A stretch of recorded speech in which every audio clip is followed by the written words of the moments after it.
In King County, 28% of residents over age 5 speak a language other than English at home,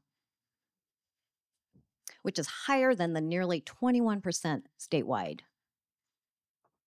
More than 24% of King County residents were born outside of the United States.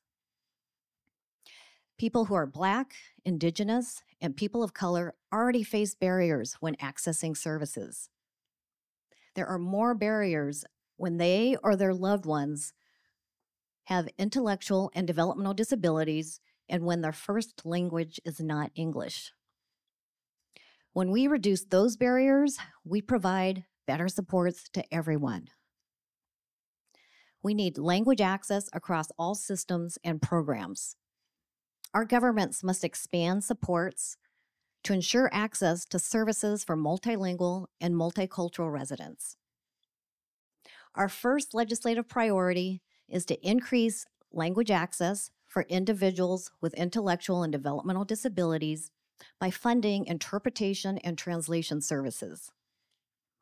This includes spoken and sign language to ensure that people can understand and fully participate in their care and support systems.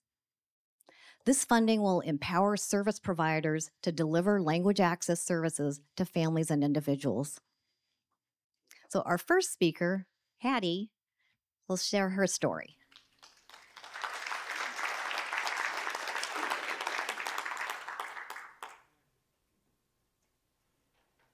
Bonsoir, chers législateurs et distingués invités. Good evening, legislators and guests. Mon nom est Hattie Bankietana et je suis du 48e district législatif. Je suis la maman d'une fille qui a un retard de développement mental. I'm happy to be here tonight. My name is Hattie Bankiatana, and I live in the 48th Legislative District. I'm the mother of a daughter who has a developmental delay. Quand nous sommes arrivés aux États-Unis l'année passée, ma fille n'avait que 2 ans. Elle commençait à peine à prononcer quelques mots en français et en portugais. When we came to the US last year, my daughter was only 2 years old. She was just beginning to pronounce a few words in French and Portuguese. Ces changements de conditions de vie l'avaient beaucoup perturbée dans son état, que pleurer et crier était devenu sa seule façon de communiquer ou d'exprimer ses émotions. C'était devenu très stressant et j'étais enceinte de sa sœur et nous ne pouvions plus gérer cette situation.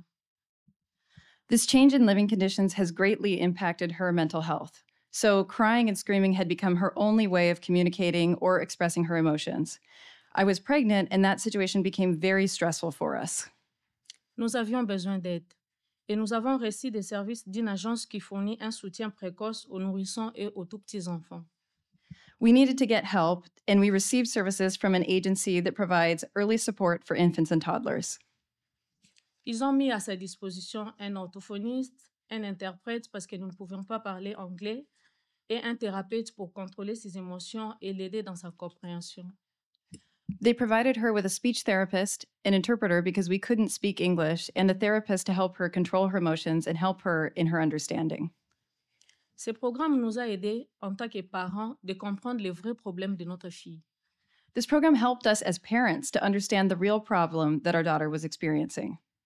Pendant ces différentes thérapies, nous avons appris comment gérer un enfant qui a un retard de développement mental pour l'aider à grandir comme tous les autres enfants.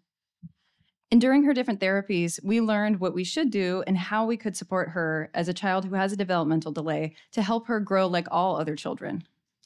Et aujourd'hui, nous pouvons dire que le résultat est positif parce que notre fille a beaucoup évolué dans sa compréhension et dans son parler.